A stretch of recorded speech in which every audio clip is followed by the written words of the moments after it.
Welcome to This Explainer. Today, we're uncovering a massive, almost completely invisible economic structure that quietly dictates global power. It's a system literally running in the background of our everyday lives, and honestly, once you see how it works, it's going to completely change how you view global politics and the economy. We are talking about the petrodollar. And it all starts with just a single number, 1. Because believe it or not, a single currency sits underneath almost every single barrel of oil traded on Earth. Not because it inherently has to, but because of a quiet decision made decades ago that completely rewired the globe. And you know what's really fascinating about all this? You are actually inside this system right now. Yeah, even if you don't drive, even if you have literally never bought a barrel of oil in your life, you're participating in this hidden financial machine. We all are. You're paying for it without even realizing it, because oil isn't just a physical resource, and the dollar isn't just money. Together, they form this massive web that decides who gets power and who has to ask for it. Okay, let's dive into this. Section 1. The 1970s System Snaps. The End of the Gold Standard. To understand how we got here, we've got to rewind to a moment of just sheer panic in the early 1970s. Back then, the world ran on oil. Factories, cars, shipping, electricity. And suddenly, oil prices spiked. It was a brutal shock, and countries everywhere realized pretty quickly that whoever controls oil controls stability. But behind the scenes, an entirely different system was completely breaking down. See, after World War II, the global money system was pretty straightforward. Most currencies were tied to the US dollar, and the dollar was tied directly to physical gold. But as we moved into the early 1970s, a massive problem emerged. There simply wasn't enough physical gold to back all the circulating dollars around the world.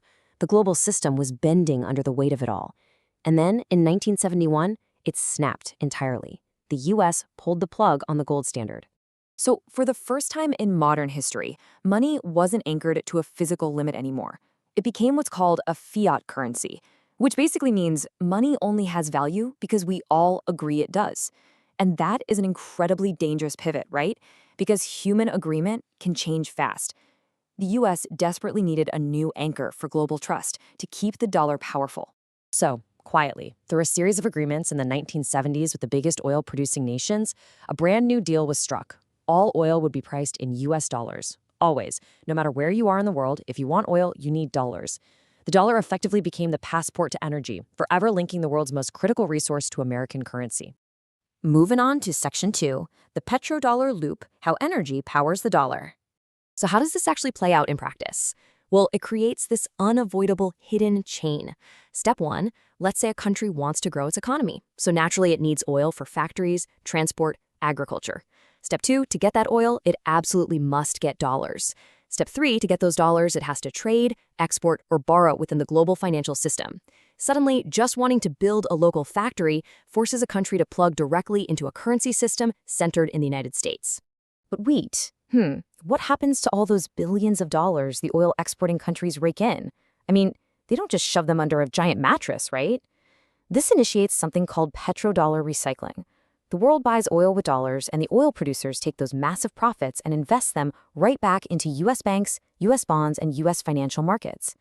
And this brilliantly illustrates how the money flows right back in to continuously strengthen America. It's just an endless loop. And circles like this, they move power. We're not just talking about moving money around a spreadsheet here. We're looking at a structural mechanism that permanently shifts global geopolitical power, giving the US an incredible structural advantage over the rest of the planet. Which brings us to Section 3, the dollar's hidden gravity, the structural imbalance of global trade. You see, this petrodollar system creates a profound, almost invisible structural imbalance in global trade. Think about it. The United States has the unique ability to just print dollars, but the rest of the world, they have to earn them. That difference might sound kind of small on paper, but it dictates all global behavior. To get the dollars absolutely required for oil, other countries must sell their manufacturing, their resources, their labor, or they just have to take on massive debt. Let's zoom in on the micro-level impact for a second, specifically on a country that doesn't produce its own oil. Imagine a nation earning its income entirely in its own local currency. First, they have to convert that local money into dollars, and only then can they actually buy oil. This means if the US dollar gets stronger, importing oil automatically becomes more expensive for them, even if the actual price of a barrel of oil hasn't changed at all. That single currency shift can trigger inflation and budget crises in smaller economies, completely outside of their control. And to understand why this matters so incredibly much today, just look at the staggering scale here.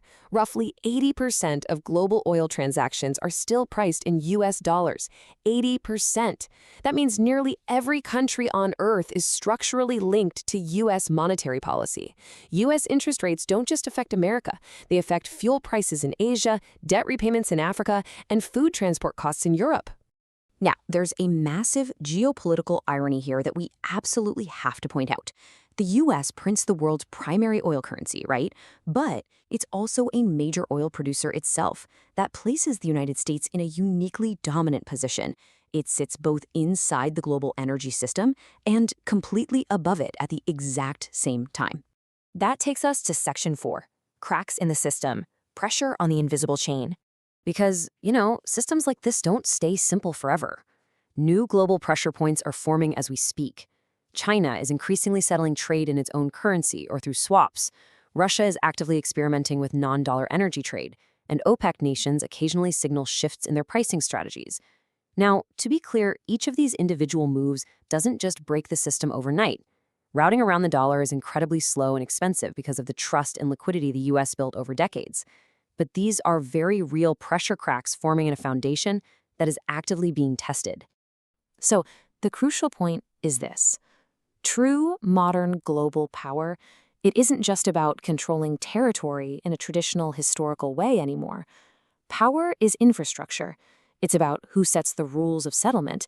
It's about who controls the financial pipes that money flows through when the world panics. And right now, the energy system still heavily whispers in one language: dollars.